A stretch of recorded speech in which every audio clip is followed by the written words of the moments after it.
Hello বন্ধুরা, welcome back to my channel. তোমরা সবাই কেমন আছো? আশা করছি ভালো আছো। তো শনিবার দিন রাতে তোমাদের রাত গাজন আমি দেখিয়েছি। সকালবেলায় রবিবার দিন আমাদের শিবের অনেক নিয়ম করে পুজো হয়, হোম হয়, যজ্ঞ হয়। এসবগুলো হয়ে যাওয়ার পরে 5টা থেকে চালু হয়ে যায় দণ্ডি দেওয়া। ভক্ত যতগুলো সেগুলো হচ্ছে 120-30টা বোধে হয়, আমি ঠিকঠাক জানি না। আর মেয়ে যেগুলো করে সেগুলো আলাদা আছে, ছেলেরাই শুধুমাত্র যেগুলো ভক্ত সেগুলোই হচ্ছে 120-30টা, মেয়ে আলাদা আছে। তো 5টার সময় ওই গ্রামের বাইরে একটা পুকুরের কাছে গিয়ে সেখান থেকে বানেশ্বরকে আম দিয়ে জল দিয়ে পরে ডন্ডি স্টার্ট করে। তো এই যে দেখো ডন্ডি স্টার্ট হয়ে গেছে। এবার মাও আমার অনেকবার উপোস করেছে, ডন্ডি দিয়েছে। এবার আমার মা এবছরও উপোস করেছে, তাই আমি টেনশনও আছি, কারণ মায়ের শরীরটাও ঠিক নেই আর প্রচণ্ড রোদ গরম হয় তো এই সময়টাতে। তবে হ্যাঁ, এবছরে আমার দেখা সেরা ওয়েদার, কারণ এরকম বৃষ্টি ফিষ্টি এত ঠান্ডা ওয়েদার থাকে না। ওই যে দেখো মা চলে এসছে ডন্ডি দিতে দিতে, এই যে তো টায়ার্ড হয়ে যায়। মা অনেক দূর থেকেই দেয়, একদম পুকুর ঘাট থেকে না দিলেও অনেক দূর থেকেই দেয়। আর এই দিকেতে বানেশ্বর চলে এসেছে। এইভাবে আগুনগুলো থাকে, পিঠে থাকে দুটো, হাতে থাকে দুটো, মাথায়ও থাকে। তো এরকমভাবে ওরা দেয় আর কিছুক্ষণ দাঁড়িয়ে থাকে। এই যেটা নিয়ে আসছে বানেশ্বর, এদের বংশ পরম্পরা এরাই নিয়ে আসছে। তো এদের ঘরের এদের ফ্যামিলি থেকে একজন নিয়ে আসে। আর এই যে সবাই দণ্ডি দিচ্ছে। আর একটা দণ্ডি হচ্ছে দেখো এইভাবে দেয়। এই দণ্ডিটা আমরা ছোট থেকে দেখে এসেছি, এটাকে লুট দণ্ডি বলে আমাদের এখানে। এইভাবে দেয় দেখো, খুবই কষ্টকর, গায়ে কিছু পড়তে পায় না, গোটা গা একদম অনেক কিছু ঢুকে যায়, ব্যথা করে। কেননা ওই যে এত কাঁকর মাটির মধ্যে যদি ওরকমভাবে দণ্ডি দেয়।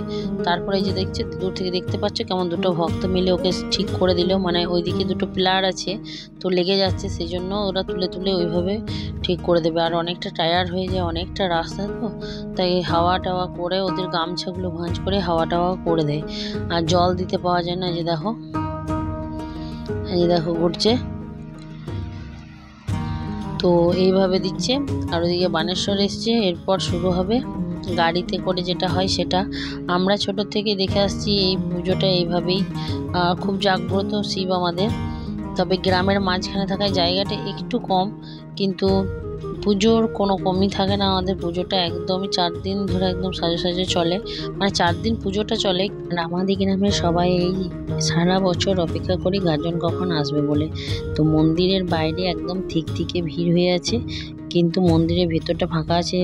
এই কারণে এই যে দেখছো এইদিকে একবার ওইদিকে একবার দণ্ডি দিচ্ছে, এই জন্যই মন্দিরের ভেতরটাতে ভিড় কম আছে। আর নইলে বাইরে ভিড় প্রচুর আছে। তো লোকজনের ভিড়ও আছে, একটু বৃষ্টি হয়েছে বা বন্ধও হয়ে গেছে, তো সবাই মিলে ভালোভাবেই তাই দেখতে পারা যাচ্ছে। আর প্রচণ্ড লোকজন হয়। এই যে দেখো, এরপর এদিকে চলে এসছে গাড়িটা। এই গাড়িটাতে নিয়ম হচ্ছে, আগে ছিল গরুর গাড়ি, এখন এরকম গাড়ি হয়েছে। তো এই গাড়িটাতে নিয়ম হচ্ছে যে এই যে ওপরে দুটো রয়েছে, এই দুটোতে এই যে দেখো পা ভরে দিয়েছে। এবার মাথা দিকটা নিচে করে গাড়িটা এরকম এগিয়ে চলে যায়, যখন এত লোড পড়ে তখন গাড়িটা এগিয়ে চলে যায়। আবার এই যে ছেলেগুলো সব ধরে, আর মাথাটা নিচে দিকে করবে, নিচে দিকে করে এখানে বেলপাতা নিয়ে বানেশ্বরকে পুষ্পাঞ্জলি দেবে। এই নিয়মটা বয়স্ক হোক কম বয়স্ক হোক সবার জন্যেই কিন্তু এই নিয়মটা, আর সবাইকেই করতে হবে, একজন করলে হবে না, সবাইকে একই নিয়মে পুষ্পাঞ্জলি দিতে হবে। এটা আজকে নয়, শনিবার দিনও হয়েছে আমাদের এই একই জিনিস। শনিবার দিন বিকেলবেলায় হয়েছে, আর এটা রবিবার দিনও হচ্ছে। এইভাবেই পুষ্পাঞ্জলিটা দিতে হবে। তো নিয়ম প্রচুর থাকে, কিন্তু আমাদের ওই যে বললাম আমাদের পাতালপুর শিব তো মাঝখানে, গ্রামের মাঝখানেতে জায়গাটা একটু কম, কিন্তু লোকজনে প্রচুর ভিড় হয়ে আছে দেখো। আর মেঘটা কালো হয়ে আছে, বৃষ্টি একবার একটুখানি হয়েছে, জানি না আবার হবে কি না। আর একের পর এক এরকমভাবে পুষ্পাঞ্জলি দেওয়া হবে সমস্ত ভক্তদের, তারপরেই এটা শেষ হবে।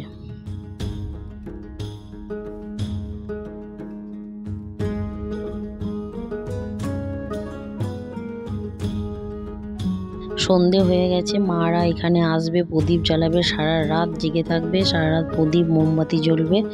আর আমাদের প্রোগ্রামগুলো হতে থাকবে, যাত্রা, এইসব প্রোগ্রাম যেগুলো হয় সেগুলো হবে। এখন কিন্তু সন্ধ্যেবেলাটা এই যে দেখো এই একটা ওখানে ডিজে আছে, এইখানে অনেক রকম বাজনা আছে।